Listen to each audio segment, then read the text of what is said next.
But it's not only that in the East you find all this condition, in the West it's even worse. For example, they have clubbing. Now there are clubs where people wear particular type of clothes. It's a club.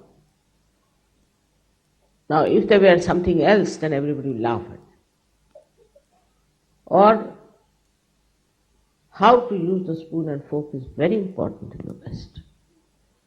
How they use spoon and fork, especially English, have this nonsensical conditioning. If somebody uses the fork and spoon in a wrong way, then finished. He is nowhere. He is not sophisticated. The ideas of sophistication and all that comes through conditioning of ages.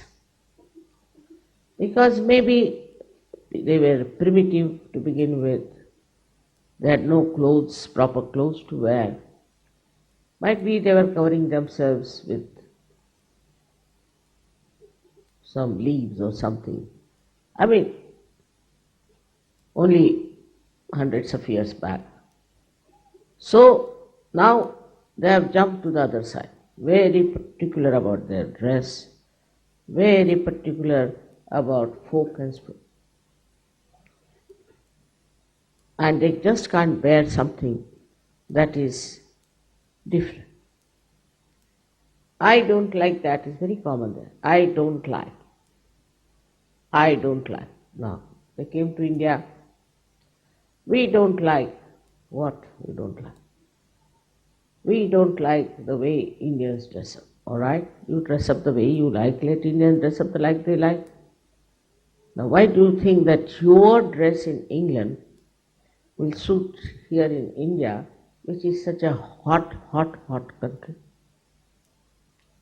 But no, this is how we are.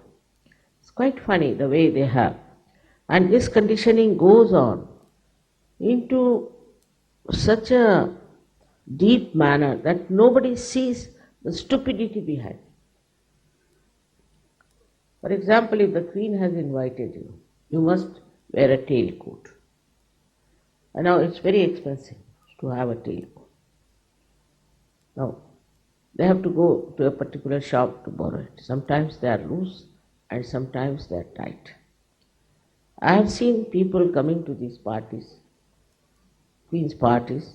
I could never recognize them because somebody looked like Charlie Chaplin, or somebody looked like Laurel, or somebody like Hardy. I could make out who are these people. Then I was told he's that such and such ambassador. Oh my God, I know him very well. What has happened to him? They cannot walk straight. Their gait changes because of the clothes which are so tight sometimes and sometimes so loose. But you have to wear. All these formal ideas come to us as a kind of a part and parcel of you because you accept all these conditionings. So the other side, it goes to that we'll abandon all this. We don't want all this, anti-culture. So I met one gentleman who was wearing a pant which had lots of holes in it. Imagine in the cold of London to wear a pant like that. So I said, why do you want to wear a pant which has holes? He said, this is a holy pant. Holy? My goodness, it will give you varicose veins. It's horrible. What's wrong? We are anti-culture people, so we are taking now to holy pants. I mean, such stupid people are not only who are uneducated, but very well educated people, highly placed people are so conditioned.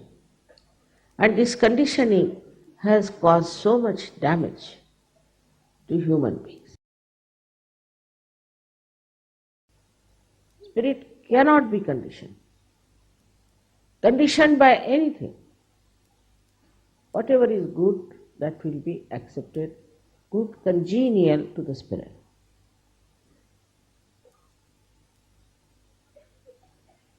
It's a different attitude of a person who is spiritual. like we had people here, I know they are not very comfortable. Some of them are put into the stands here and there, but they are enjoying because they are enjoying the spiritual atmosphere. They don't care where they sleep, where they live, what they have. This is all because you have entered into the kingdom of God. But those who have not, so much worried, this is not good, I want this way, that way, all material happiness they seek, trouble everybody, criticize everybody, get angry with everybody. But actually, they haven't got spiritual joy. And they can never be really in joy unless and until they become fully spiritual.